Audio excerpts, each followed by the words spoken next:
Rain tapped gently against the windows of Thompson's grocery as the day leaned into dusk. The old fluorescent lights inside hummed quietly, casting a soft yellow glow over the aisles of canned goods, fresh produce, and the small corner reserved for local pastries. It was a modest neighborhood store nestled on a street corner in Pittsburgh, the kind of place that hadn't changed much in 3 decades, and neither had the man who ran it. Albert Thompson sat behind the counter, his thick fingers resting against a well-worn keyboard. At 73 years old, he no longer moved with the urgency he once had, but he saw everything, especially from the set of monitors perched on a shelf behind him. 8 different camera feeds covered the entire store, not for paranoia, but for peace of mind. After 35 years, Albert had seen enough to know when something wasn't quite right. And today, something wasn't. He leaned closer to the screen, eyes narrowing. Camera foreshowed a boy, maybe 10 years old, pacing nervously between the shelves of snacks and cereal. His hoodie was 2 sizes too big, faded and damp at the edges. His sneakers squeaked against the linoleum floor, though he moved like he wanted to disappear. Albert watched in silence. The boy wasn't shopping. He wasn't browsing. He was watching, scanning the corners, noting the positions of other shoppers, keeping a wary distance from the lone cashier at the front. His small hands hovered near the shelves, then retreated. Once, twice. On the 3rd time, they moved with more purpose. Albert's eyes didn't blink. The boy's hand slipped between the cereal boxes and pulled out a granola bar, one of the smaller brands, the kind only kids seemed to like. He looked around once more, then slid it quickly into his hoodie pocket. He kept walking as though nothing had happened. Albert didn't move. He'd caught shoplifters before. Teenagers acting tough. Drunks who thought no one noticed. Desperate people pretending to be invisible. But this was different. The boy wasn't cocky or careless. There was no excitement in his face. No thrill of a stolen snack. Just fear, hesitation, and something else Albert couldn't quite name. He reached for a microphone that connected to the store's intercom, paused, then pulled his hand back. Instead of calling out, he stood. His knees ached, and he had to steady himself on the counter, but he moved quietly, almost instinctively, toward the aisle where the boy had vanished. He didn't want to scare him. Not yet. He just wanted to understand. From the end of the snack aisle, he glimpsed the back of the gray hoodie disappearing around the corner toward the cleaning supplies.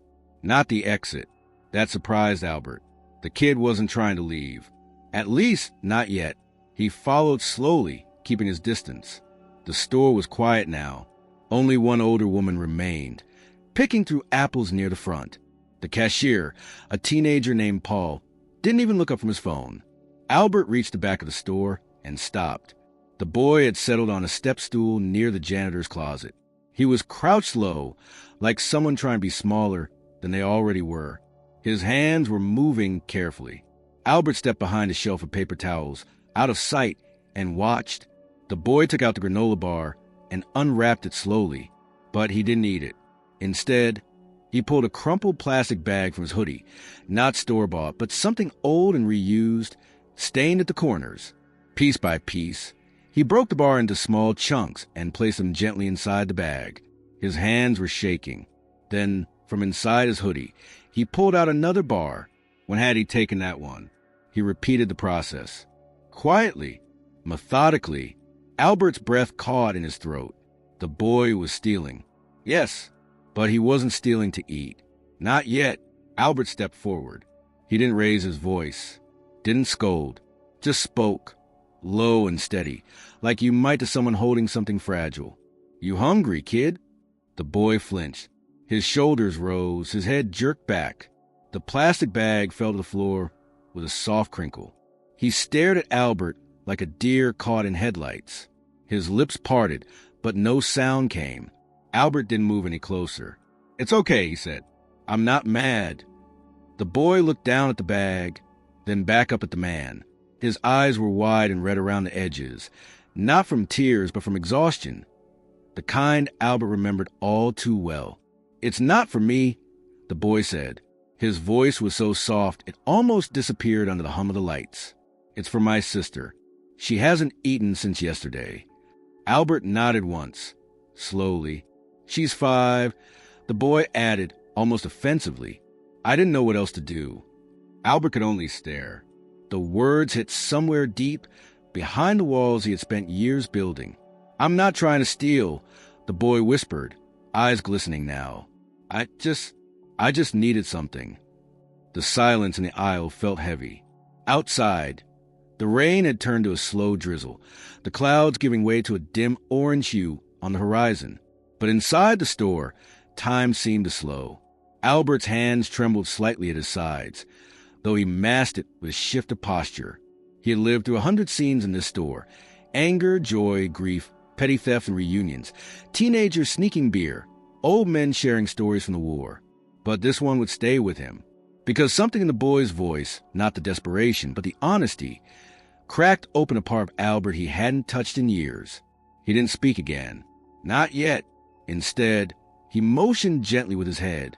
"Come on," he said. "Let's get you both something real to eat." And as the boy rose, clutching the bag of broken granola pieces like it held the world, Albert didn't see a thief. He saw a brother. And for the first time in a long while, Albert Thompson felt something stirring in his chest. Something like purpose.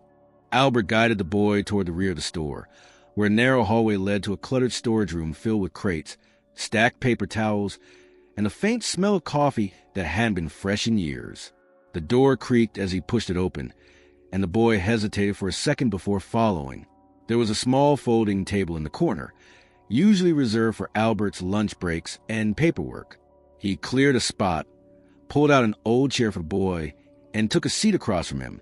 The boy kept his hood up, gripping the plastic bag in both hands. Inside, the chunks of granola clinked softly. His eyes flicked to the coffee machine on the counter, then to the aging microwave beside it, then back to Albert's face. He wasn't scared exactly, but wary, as if at any moment the offer of kindness might turn into something else. Albert leaned back in his chair, cracking his knuckles absently. He didn't press with questions. He just waited. Sometimes silence spoke loud enough. The boy eventually reached into his hoodie pocket and placed another wrapper, torn, crumpled, and damp, on the table. It was the second granola bar he'd taken. Not stolen now, just placed there like an offering, as if returning it might soften the weight of what he'd done. "I didn't want to take 2, he said quietly, "but one's not enough for her. She's little, but she cries a lot when she's hungry." Albert nodded but said nothing. He reached slowly into a drawer, pulled out a box of instant hot chocolate packets, and set one down next to the boy. Then he filled 2 chipped mugs with hot water from the dispenser, stirred in the powder, and handed one across the table. The boy accepted it with both hands, as if unsure if it was really his. "What's your name?" Albert asked after a moment. "Ethan." Albert gave a small nod, then sipped his own drink. "I'm Albert. You live around here, Ethan?"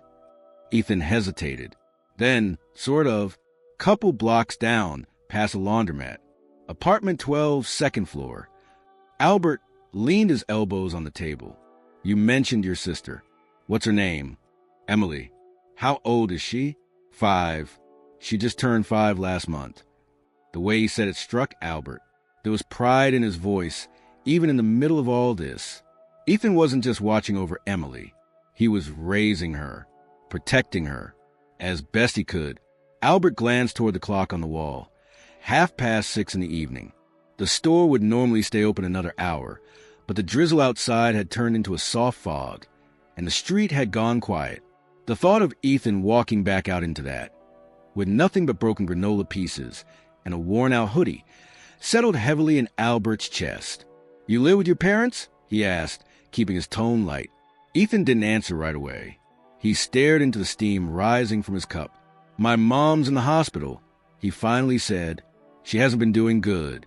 Her head, sometimes she gets confused, says things that don't make sense." Albert felt a shift in the room, a subtle darkening of air. He waited. "She was doing okay for a while," Ethan continued. "But then, one day, she stopped getting out of bed. She started talking to people that weren't there, screaming at the wall. I didn't know what to do. I called 911. They came and took her." Albert's hands curled slowly into fists on the table, unseen beneath the edge. "And your dad?" he asked, though he already knew. Ethan shrugged, and the motion looked older than any 10-year-old should carry. He left, said he was going to get work in another state. Never came back. That was before Mom got sick. The words came in a steady stream, no longer hesitant. As if once Ethan had started, he didn't know how to stop. "I didn't tell anyone. I thought if people found out, they'd take Emily away, put her in a home or something. And me too, probably. I've been trying to make it work. We still have power most days. And water. I go to that gas station sometimes, the one with the vending machine. I wait until nobody's looking, then grab whatever falls to the bottom." Albert didn't interrupt. He didn't know how to. The image of this boy, small, underfed, struggling to feed a 5-year-old alone, settled in his bones like a cold draft. "You should be in school," he said softly. Ethan didn't meet his eyes. "I know. I tried going for a while. But I couldn't leave her alone all day. She gets scared, and there's no one else. So I stopped going." He set the cup down and pulled the bag of broken granola toward himself again. He wasn't eating it, just holding it, like it was a symbol of something he could still control. "I didn't want to steal," he said again. "But I promised her she wouldn't go to bed hungry anymore.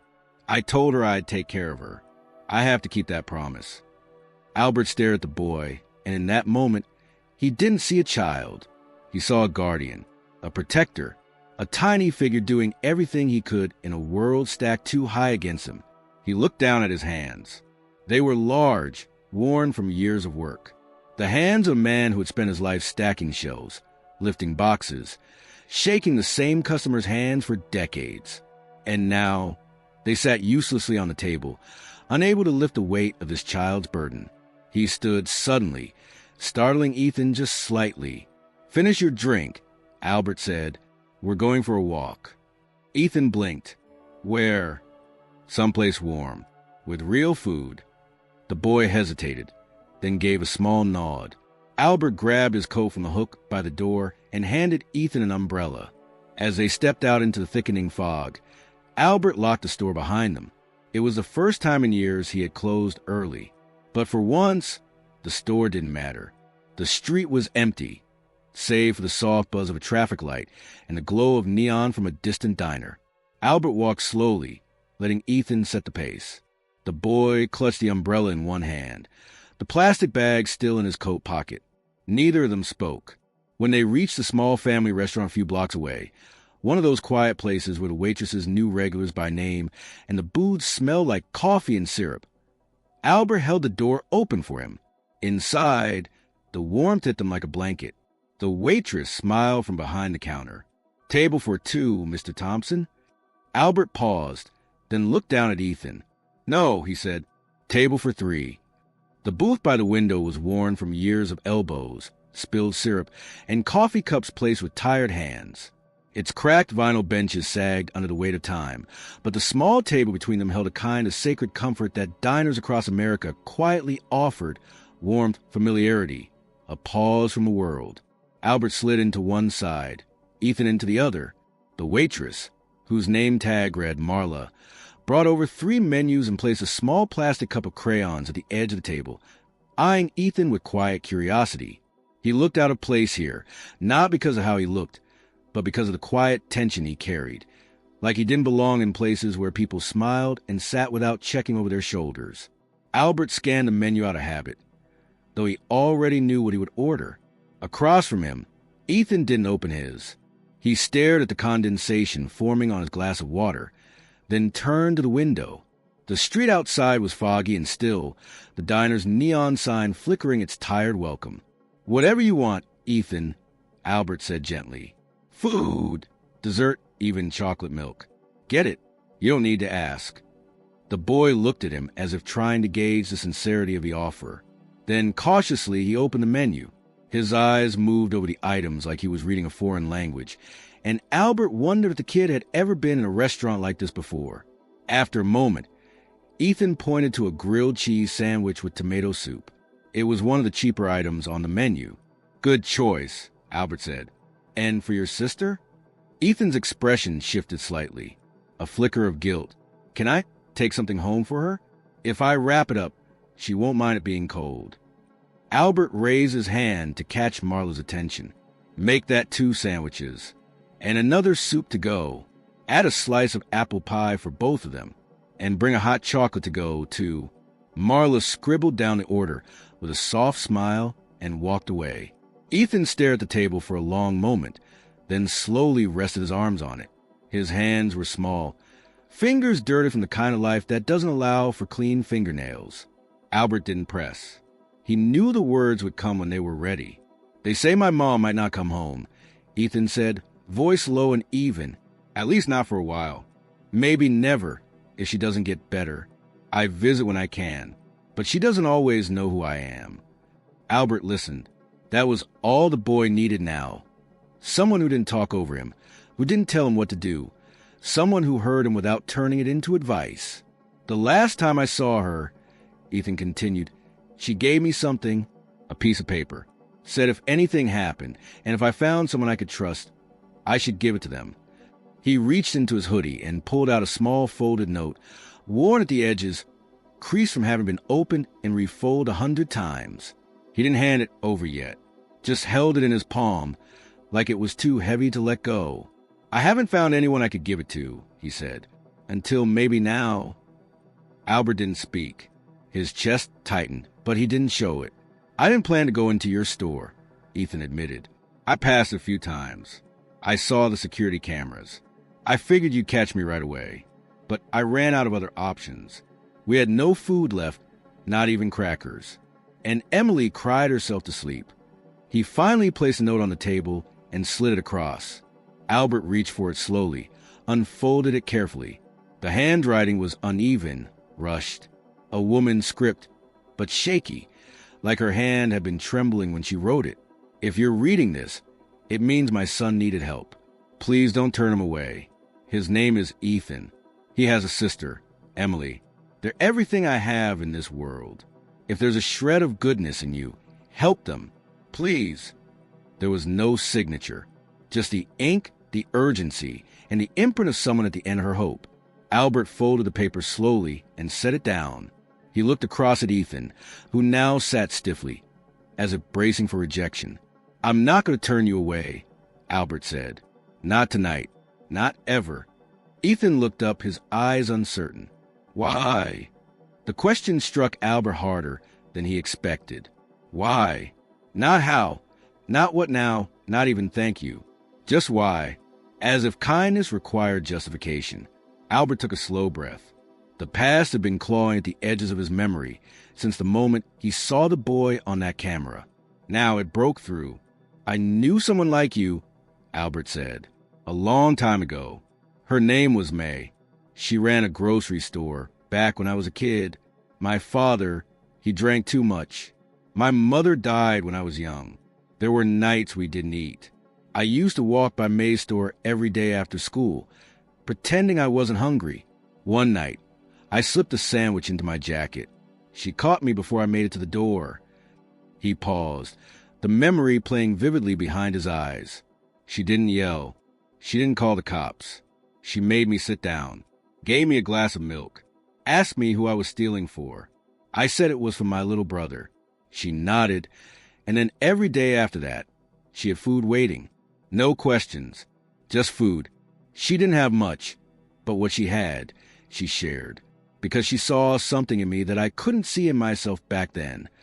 Ethan didn't say anything, but his expression had shifted. Not disbelief, something else. A quiet understanding. I told myself I'd never forget what she did, Albert continued. But somewhere along the way, life got in the way. Bills, taxes, responsibilities. That kind of kindness. It fades when you're not careful, until someone reminds you. The food arrived, steaming bowls of soup and perfectly browned sandwiches. The smell of melted cheese filled the booth. Albert watched as Ethan reached for his first bite, still tentative, still unsure if it was really meant for him. As they ate in silence, Albert made a quiet decision. It wasn't dramatic. No swelling music. Just a shift inside, a promise taking shape in the folds of his conscience. He didn't know exactly what would come next, But he knew he wasn't letting this boy walk back into the fog alone. Outside, the streetlights buzzed quietly above the misty sidewalk. In that small diner, beneath the flicker of warm bulbs and the clink of silverware against ceramic, the quiet heart of something new began to beat, faint but steady. By the time they left the diner, the fog had thickened into a fine mist that clung to the street like an old memory. The sidewalks glistened under the faint orange streetlights, and the air smelled faintly of wet leaves and something distant, perhaps chimney smoke or the ghost of rain. Ethan walked a few steps ahead, his small frame made even smaller by the oversized hoodie now damp at the sleeves. In his hands, he clutched the takeout bag like it contained something sacred, which, in his world, it likely did. Albert followed behind in silence, his thoughts far heavier than the pace of their quiet walk suggested. He should have been focused solely on Ethan and Emily, on what they might need next, on what steps could be taken immediately. But the boy's story had stirred something else too, something deeper, more personal. Memories that hadn't surfaced in decades now demanded attention. Louder with each step, they took toward the boy's apartment. He hadn't thought about his own childhood in years. Not in detail. He'd sealed most of those moments behind the hard shell of adulthood, busied himself with routines, repairs, invoices, taxes, shelf stocking, small talk with loyal customers. But seeing Ethan, so much smaller than he should have had to be, so burdened by things he never chose, brought everything back with an intensity Albert had not expected. They reached a rundown apartment building just past the laundromat Ethan had mentioned. The stucco was cracked, one of the exterior lights was flickering, and the front entrance buzzed like it might give a shock if touched too hard. Ethan didn't hesitate. He pushed the door open and led Albert through a narrow, dimly lit hallway that smelled faintly of mildew and boiled cabbage. Upstairs, the hallway on the second floor was even darker. A single bulb dangled from the ceiling, swaying ever so slightly. Ethan stopped in front of apartment 12, fished a key from his pocket, and unlocked the door. The moment Albert stepped inside, the weight of Ethan's daily life settled over him like a heavy coat. The apartment was small, barely 2 rooms and a kitchenette, with a worn-out couch pressed against one wall and a pile of folded blankets near it. A chipped ceramic mug rested on the edge of the sink. There were no toys, no books, no clutter of a child's normal world. Only necessity. A soft rustle came from the corner where a bundle of blankets moved, and a tiny voice called out, groggy but clear, "Ethan." "It's okay, Em," Ethan said gently. "I brought dinner." Emily emerged slowly, rubbing her eyes. She was smaller than Albert expected, her face pale beneath a mess of dark curls, her cheeks hollow in a way that told a longer story than any words could. She clutched a threadbare stuffed bear to her chest and blinked at the sight of Albert. "This is Mr. Thompson," Ethan said. "He owns the store I told you about. He helped me." Emily didn't speak, just clung closer to her bear. Albert crouched slowly, offering a small wave. "Hi there, Emily. I heard you like grilled cheese." Her eyes lit up for a fraction of a second, then returned to their guarded watchfulness. Ethan handed her the wrapped sandwich and the cup of soup, then sat beside her as she started eating. She didn't speak, didn't even look up. She just focused on the food like it was the only thing holding her world together. Albert stood quietly, his eyes moving around the space. Its chip paint, the small electric heater in the corner, the absence of anything soft or comforting outside of the blankets. There were unopened letters on the counter, likely bills. One corner of the ceiling had a dark water stain spreading slowly like a bruise. "Where do you both sleep?" he asked after a while, not because he needed to know, but because he couldn't ignore the question pressing in his chest. "On the couch," Ethan said. "She sleeps first. I stay up just in case something happens." Albert didn't ask what kind of something. He already knew. The silence stretched again until Emily set her empty sandwich wrapper aside and curled into Ethan's side, her eyes already closing. "She's always cold," Ethan said, smoothing her hair, "even when the heater works." Albert looked away, not because he was ashamed, but because the lump in his throat was growing too large.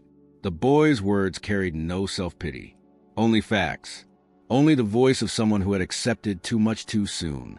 "I've been trying to find work," Ethan added. Something I could do for a few hours while she sleeps. But no one hires kids. They just tell me to go home. They don't know I don't have one. Albert walked to the small table and pulled out one of the mismatched chairs. He sat slowly, like the air had grown heavier with each word spoken. The room was quiet now except for the softness of the heater and Emily's breathing. "You shouldn't be doing this alone," Albert finally said. "There's no one else," Ethan replied. "And I made a promise." "To her?" Ethan nodded. "I told her I'd never let her go hungry again. I told her I'd keep us together, even if I had to lie or steal. I couldn't break that promise. She's all I've got." Albert leaned forward, his elbows on the chip table, his hands clasped together. He remembered a similar promise, made to a brother long gone now, swallowed by time and choices and distance. He remembered the pain of breaking it. "You didn't break it," he said softly. "You did what you had to, and now it's time someone helped you carry it." Ethan looked up confused. "I don't mean tonight," Albert continued. "I mean going forward. You can't raise her in the dark. You can't live in fear that someone will knock on that door and take her away. It's no life for either of you." Ethan didn't argue. He didn't nod either. He just sat in silence, eyes focused on his sister, one hand gently resting on her small back. "I know a lawyer," Albert said. "Not the kind on TV. The real kind. Family law. She helped me once when I had to fight for my brother's estate. I can call her, see what she can do, maybe find a way to make things official. Safer. Legal." Ethan swallowed. "Would they take us away?" "Not if we do it right," Albert said. "Not if I help. But I need your trust. And I need to meet with your mom's doctor, get the full picture." The boy didn't answer right away. Then in the faintest voice he asked, "Why would you do that for us?" Albert looked at him long and hard, then said, "Because someone once saved me, and it's time I returned the favor." The heater clinked once in the silence that followed, and somewhere beneath the shadows of that dim apartment, something began to shift, something fragile and full of light, rising slowly from the dark. The morning light filtered through the cracked blinds of apartment 12 with a pale gentleness that contrasted sharply with the night before. Dust motes drifted lazily through the air, and the building was quiet except for the distant sound of someone dragging a garbage bin across the back alley. Inside the small living room, Albert sat on the edge of the couch, watching Emily sleep with her head resting in the crook of Ethan's arm. The boy hadn't moved in nearly an hour. His head was tilted back against the armrest, eyes closed but not asleep, like he was afraid to let his guard down. Albert didn't speak. He had risen early, made a pot of instant coffee using the rusted old kettle he found in the kitchenette, and spent the last stretch of time just observing, watching the quiet evidence of survival laid bare in every corner of the apartment.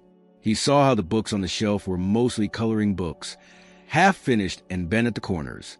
He noticed a stack of bills tucked beneath an old telephone, each envelope unopened but neatly aligned, as though organizing them made their weight more manageable.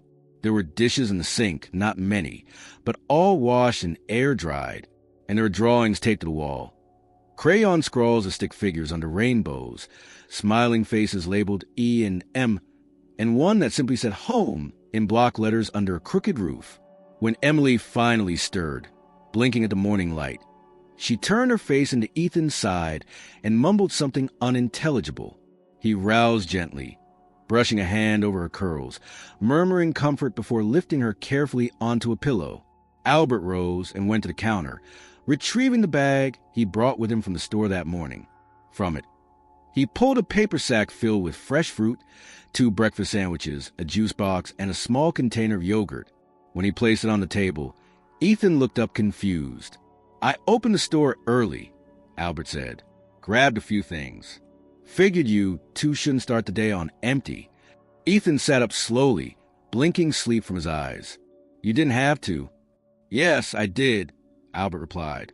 "Now eat."